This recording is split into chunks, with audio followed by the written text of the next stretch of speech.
Whether we realize it or not, many of our men struggle with insecurity. It's not just a female problem, it's a male problem as well. And we don't think of it that way because our men try to appear really rough and tough and like they've got it all together. But inside, a lot of our guys are struggling with emotional wounds that they've been carrying for years, probably from their childhood.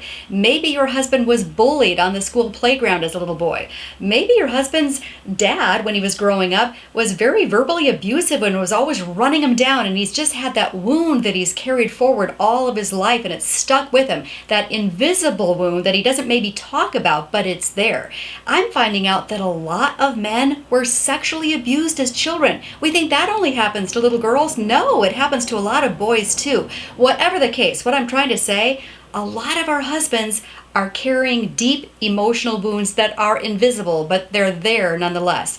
And here's the thing. Sometimes we as wives unintentionally stick a knife into that open wound and turn it just a bit.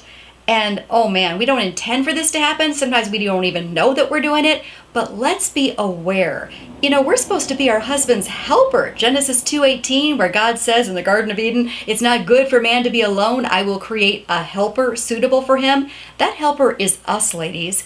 It's our job to encourage our husbands, to come alongside of, to be that team member saying, you can do it, I believe in you, to be your husband's biggest fan, biggest cheerleader, to be intentional about pointing out, noticing, and then pointing out everything that you see that he's doing right, not just the things that he's doing wrong, because it's so easy to see those things, right? But have you ever thought about being super intentional every day in trying to find something legitimate that you can affirm about your husband, that you can say that's encouraging toward him?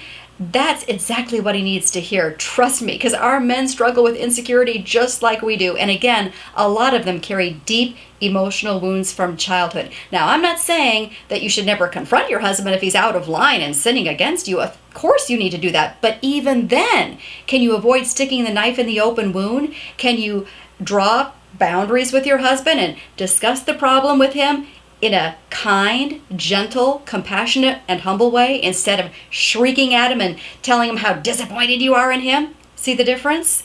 Let's be intentional about building up our husbands instead of sticking the knife in the open wound.